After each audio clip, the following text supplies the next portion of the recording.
Olá, amigos. Estamos aqui de volta.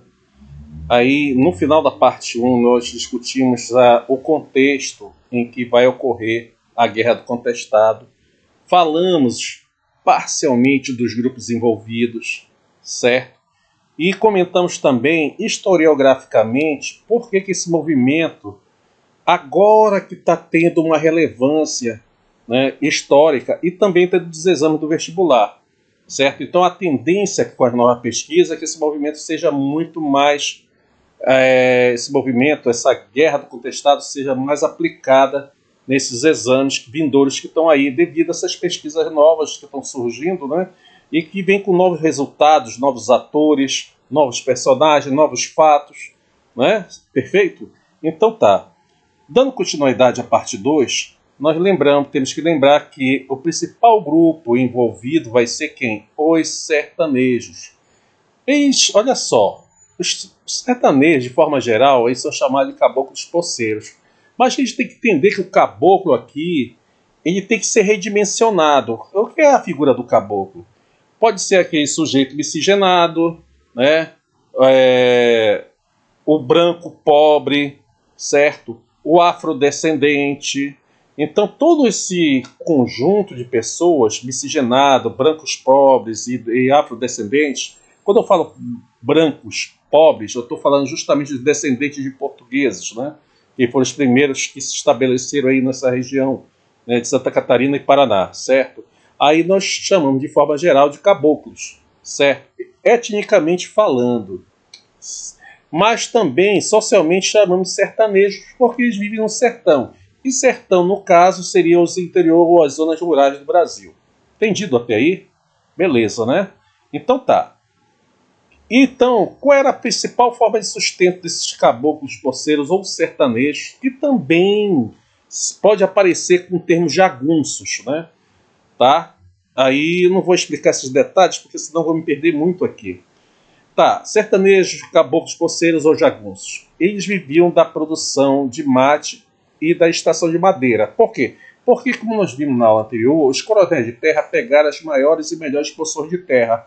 E geralmente as terras que sobraram para esses poceiros são aquelas terras mais próximas às florestas, né, de araucária, né, e de onde também eles aproveitavam para subir nas árvores e fazer a extração da folha de mate, certo?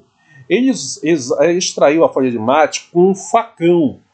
Esse facão, geralmente, agora tu imagina, né, o sujeito subir uma árvore de 10, 15 metros de altura, até mais do que isso, chegar lá em cima e retirar a folha de mate, né, que sai para fazer chá para gente, com esse facão aqui. Né? Por isso que esse facão aparece, porque geralmente esse facão aqui era usado, não mais exatamente esse, porque isso aqui é um espadim, né? Mas tinha um facão que era apropriado, que era para a extração de mate, que era semelhante a esse aqui, semelhante a essa arma aqui. Entendido isso? Então eu chegava lá no alto, com um braço, ele movimentava de lá para cá, de lá para cá. Então, com o tempo, esse sertanejo, esse caboclo, vai se tornar exímio no manuseio dessa arma aqui, que é a arma de facão. Então, enfrentar um sujeito com um facão era extremamente perigoso, né? Porque geralmente foi o que aconteceu no enfrentamento, né, desses sertanejos aqui com os militares. Quando os militares encontraram os sertanejos, não sabiam que eles eram hábeis, né, no manuseio dessas peças de combate, e quando ele sacava a espada, era a mesma coisa que está sacando um palito de dente, né? Aí, resultado, o sujeito geralmente era decolado, né? Em combate, no caso, os militares. Perfeito? Então tá, nós temos sertanejos caboclos aqui, produtores de mate e extração de madeira. Então essa é a forma de sustento deles, certo?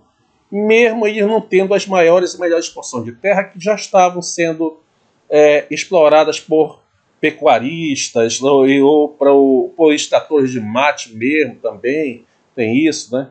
Eles compravam de forma indireta, né, da produção desse caboclo aqui, né? Aí o que acontece? A situação não estava boa para eles, perfeito? Porque lembram que eles tinham a posse da terra, mas essa posse não era legalidade, ou seja, eles não tinham a propriedade da terra reconhecida pelo governo. Aí eles poderiam ir ao cartório? Também não, porque, primeiro, por mais que o governo federal tenha, não é, tenha autorizado os estados a legalizar a terra através dos cartórios, essa terra estava em disputa entre Paraná e Santa Catarina. Então era o mesmo que nada, né? Fora que tinha a situação que o coronel, às vezes, se aproveitando da esperteza dele, vendia lá um pedaço de terra para um desses sertanejos, acabou com uma família dessa, e esperava o cara beneficiar a terra, depois mandava um jagunço lá, né, tá certo? Um cumpicha, e o sujeito ia lá e expulsava essa família da terra. Aí quando o cara ia reclamar, ele mandava ir à justiça. Mas como é que o cara vai à justiça se não tem terra para reclamar? Tá entendendo? Havia toda uma série de situações que esses poceiros aqui, eles viviam mal, né? Eram explorados pelos coronéis de terra, mas eles conseguiam tirar de alguma maneira seu sustento, né? Através do mate e a extração da madeira. Porém, vai aparecer um outro personagem que aí é que vai começar a agravar de fato a situação desses sertanejos aqui. Que foi quem? Esse sujeito aqui. Vamos lá ver. Não sei se ele tem aqui de salvo um tal de Percival Facquar. Percival Facquar foi um empresário norte-americano, né, que veio ao Brasil convidado até pelo governo brasileiro para começar a fazer investimentos em infraestrutura. Ele investiu em navegação, barcos, né, navegação, transporte, navegação. Ele investiu em telefonia, ele investiu na parte de energia elétrica, mas o forte dele mesmo era investir na rede de transporte, principalmente a rede de transporte ferroviária. Então ele tinha um grupo de pessoas que formaram um truste que queria controlar toda a América Latina através, ou interligar através de sua rede de transporte. Ele já tinha investido na ferrovia Madeira Mamoré, onde milhares de pessoas, de trabalhadores morreram ali tentando construir aquela ferrovia através de doenças endêmicas da floresta, né? Certo? Então o que acontecia? Ele já tinha um histórico muito negativo em relação, socialmente falando. Só que para o governo brasileiro, esse Percival Facquar é um cara considerado um herói, né? Um grande investidor, o cara que ia modernizar o Brasil. Então ele tinha essa imagem e se aproveitava dessa imagem. Então ele não vinha somente como investidor, ele vinha como explorador de fato. Foi o que vai acontecer aqui, a gente vai observar aqui. Demais envolvidas, coronéis de terra e a ferrovia, que é da sua propriedade do grupo, que é a Brasil Railway Company, certo? Brasil Railway Company e subsidiárias, tá? Aí o que aconteceu? Foi feito um acordo com o governo brasileiro, naquela época, acho que talvez com Venceslau Braz, perfeito? Para que a empresa, o consórcio dele, né, o seu truste, investisse na ligação entre o Paraná, entre São Paulo e Rio Grande do Sul. Poxa, por que o governo queria essa ligação? Deixa eu tentar voltar aqui. Bom, se você vai observar, essa área do contestado aqui fazia fronteira com a Argentina. E esse acordo de terras ainda não havia sido finalizado, né? Ou seja, essa fronteira aqui era considerada uma fronteira móvel, né? Vamos dizer assim, ela não estava consolidada, não havia um acordo com a Argentina. Então, se a Argentina resolvesse invadir esse território aqui, naquela época a Argentina tinha uma potência, já era uma potência assim como o Brasil, na América do Sul, haveria muito problema do governo brasileiro enviar reforços ou militares para poder defender essa parte do território que está sendo aqui, que é a área do contestado, que faz fronteira entre Paraná e Santa Catarina. Então, vocês estão entendendo isso, né? Tá certo? Então havia o interesse de fazer essa ligação ferroviária, porque ela não serviria somente de ligação econômica e viária de pessoas, seria também uma viabilidade para transporte de tropas, certo? Para defender essa região aqui que fazia fronteira com esses países aqui, Paraguai, Argentina e Uruguai. Entendido até aí? E também, claro, né, para aproveitar a movimentação do comércio aqui. Nisso, também o Percival Farquhar também tinha esse olho, essa observação aí, né, um pouco bem mais capitalista, bem mais econômica. Já o governo brasileiro tinha essa visão militar, né, de preocupação com a defesa dessa parte, dessa zona, desse território aqui, dessas fronteiras aqui. Entendido a motivação, uma das motivações principais da construção da ferrovia, então era do interesse brasileiro, do governo brasileiro, fazer a construção dessa ferrovia. Porém, primariamente foi feita daqui do interior de São Paulo, não sei se Itanhaém, não me lembro, Itararé, né, do interior da cidade de Itararé, que é do interior de São Paulo, até aqui a cidade de Santa Maria. Perfeito? Depois ia fazer a ligação em Porto Alegre e depois fazer a ligação com São Francisco do Sul aqui, tá? Entendido isso? Beleza? Então tá. Só que o que acontece? Quando foi feito o acordo brasileiro, Farquhar foi esperto e cobrou uma alta taxa do governo brasileiro. Só que o governo brasileiro resolveu pagar não com dinheiro, né, com recursos. O Farquhar estava sabendo disso. Ele pagou com terras. Ou seja, quando a ferrovia atravessasse aqui o território, 15 quilômetros de cada lado da ferrovia pertenceria à empresa de Farquhar, que poderia explorar esse território aqui durante 90 anos. Foi o acordo que foi feito entre o governo brasileiro, né, e a Brasil Railway, certo? Beleza, então tá. E assim começa a construção. Só que aí tem um problema. Vamos avançar aqui. Certo? Vamos ver aqui. Tá. O problema principal é justamente que os poceiros moravam em torno da passagem dessa ferrovia aí. Não só poceiros, como alguns coronéis. A diferença é que esses coronéis de terra eles foram sendo indenizados. Já os poceiros, não. Tá entendido isso? Aí, resultado. O que acontece? À medida em que a ferrovia vai se instalando, esses poceiros começaram a confrontar, né, a Brasil Railway, né, Railway Company. Começaram a confrontar a empresa de Percival Farquhar, a ferrovia, certo? A ferrovia São Paulo e Rio Grande do Sul. Nesse enfrentamento, a Brasil Railway resolveu contratar Rangers dos Estados Unidos, ou seja, pistoleiros, né? Pistoleiros dos Estados Unidos. Resolveu contratar uma espécie de vaqueiros aqui, né? Que eles chamavam vaqueiros, que eram peões mesmo dos coronéis de terra, certo? Resolveu contratar um monte de gente, na verdade formou uma grande milícia, né? Uma grande milícia de quase 300 homens, ou mais de 300 homens, na verdade, que era maior do que todo o contingente da Polícia do Paraná, e começaram a expulsar todos esses caboclos poceiros desse entorno da ferrovia, certo? E ao mesmo tempo, mas mesmo assim, esses caboclos poceiros, esses poceiros sertanejos, eles não deixaram de fazer a estação de madeira e mate para continuar seu sustento, mesmo com muita dificuldade. Aí está o porém. Logo depois que a Brasil Railway Company, a ferrovia, vai sendo instalada, ele também monta duas outras subsidiárias da ferrovia,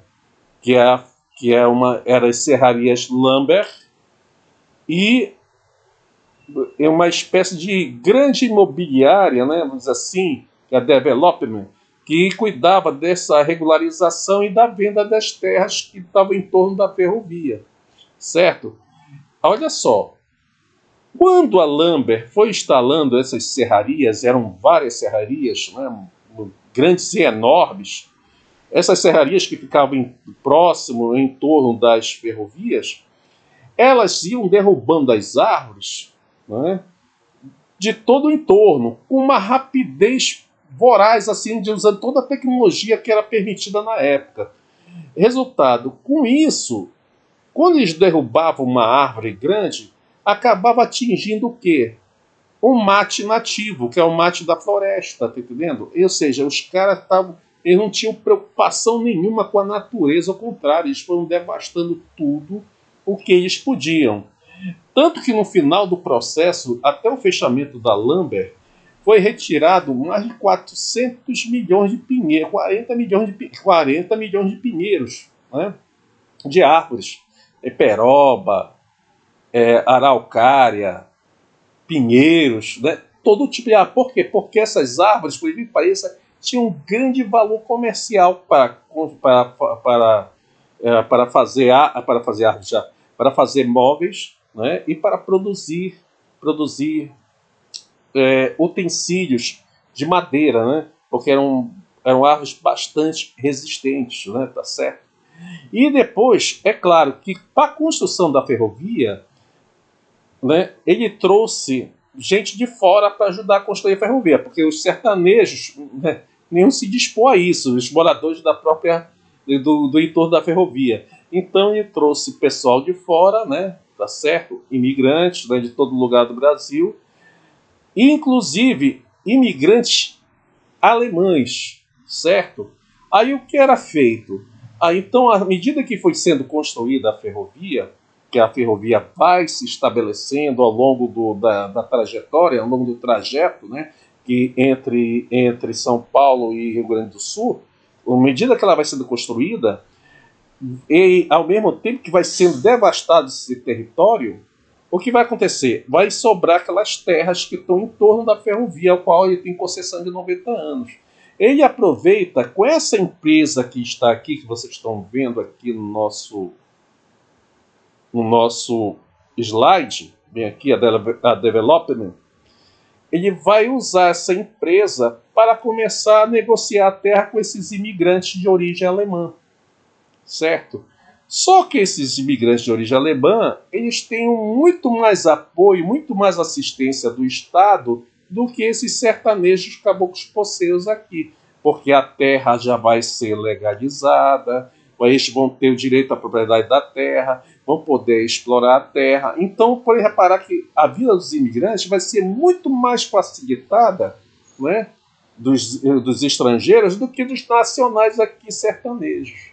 E isso vai provocar uma ira em relação a esses caboclos poceiros aqui, perfeito? Então, o que acontece? Com a derrubada das árvores, a extração de madeira, e a falta de trabalho, você vai ver famílias e famílias se juntando, né? Se juntando para formar comunidades, certo? Aí começa o outro conflito, né, com base espiritual. Por quê? Porque se esses sertanejos não podiam contar com o apoio dos coronéis que mandavam e desmandavam, né, não tinham interesse, né, em brigar por eles, não podiam contar com o apoio do governo, do Estado, certo? Não podiam contar com o apoio do governo federal, perfeito? Também não podiam contar com o apoio da Igreja Católica, que a gente vai ver um pouco mais à frente aqui, né?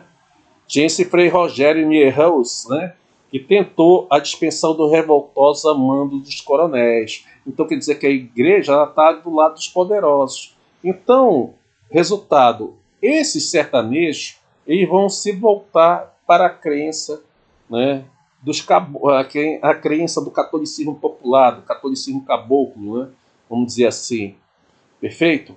Aí o que acontece? Aí começam a se deixar a influenciar por a ideia dos monges que aparecem lá. Na verdade, a gente vai falar de dois monges ali que aparecem, que são os principais personagens. Nós temos esse monge aqui, né, que é o monge João Maria. Eu não lembro o sobrenome dele completo, mas não sei se esqueci. Eu vou lembrar depois eu lembro, porque me falta na memória. Tá, nós temos esse monge aqui que era conhecido como João Maria, né? Ele tinha um nome estrangeiro, no final parece que eu não recordo. Aí o que acontece? Esse João Maria, ele era um curandeiro, tá entendendo? Ele era um curandeiro e tinha muito conhecimento de ervas, né, de cura através de princípios ativos da floresta, né? De plantas, de raízes, das madeiras, né? Cura através da água também. Então ele tinha ele perambulava ali pela essa região, dos sertanejos, né, para a região do Contestado, e ao mesmo tempo prestava assistência, né, às pessoas, né? Aí, inclusive havia coronéis, né, que também buscavam assistência desses monges aqui. Eles tinham os médicos, mas a crença era tão forte que eles preferiam essa assistência do monge, né? E mal não vai fazer, né? Então eles procuravam, tá vendo? Para vocês verem como era o prestígio desses caras aqui, né? Desses sujeitos históricos aqui. Então o monge João Maria, ao começar a curar as pessoas, ele não só curava as pessoas, como confortava elas. Confortava com palavras, né, que dizia que havia uma justiça divina, que toda essa miséria, toda essa opressão, ela ia acabar um dia, tá entendendo?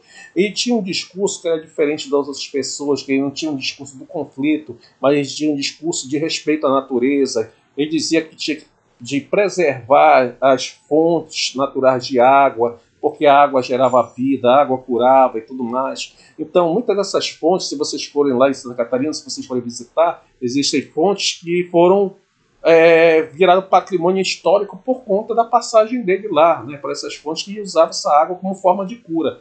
Então, o que acontecia? E a fama dele foi crescendo cada vez mais, né, na região, e chegou ao ponto de fazerem festas, né, essas festas ocasionais, e passaram a chamá-lo de monge. Mas repara só, ele não é um monge do quadro da Igreja Católica. Ele é um monge na crença do catolicismo popular, entende? É uma coisa diferente da Igreja oficial, da Igreja do Vaticano. É o catolicismo popular das pessoas ali, né, certo? Então, agora, ele tinha uma série de crenças, então ele tinha umas pregações muito interessantes. E ao mesmo tempo também ele era uma pessoa normal, mas era uma pessoa muito admirada devido à sua caridade, devido às suas palavras, devido ao conforto que ele pregava. Então essas comunidades passaram a se reunir em torno desses chamados monges aqui. Só que depois ele desaparece, eu não sei bem a biografia dele, eu posso estudar depois, mas ele desaparece da história, ele simplesmente some, né?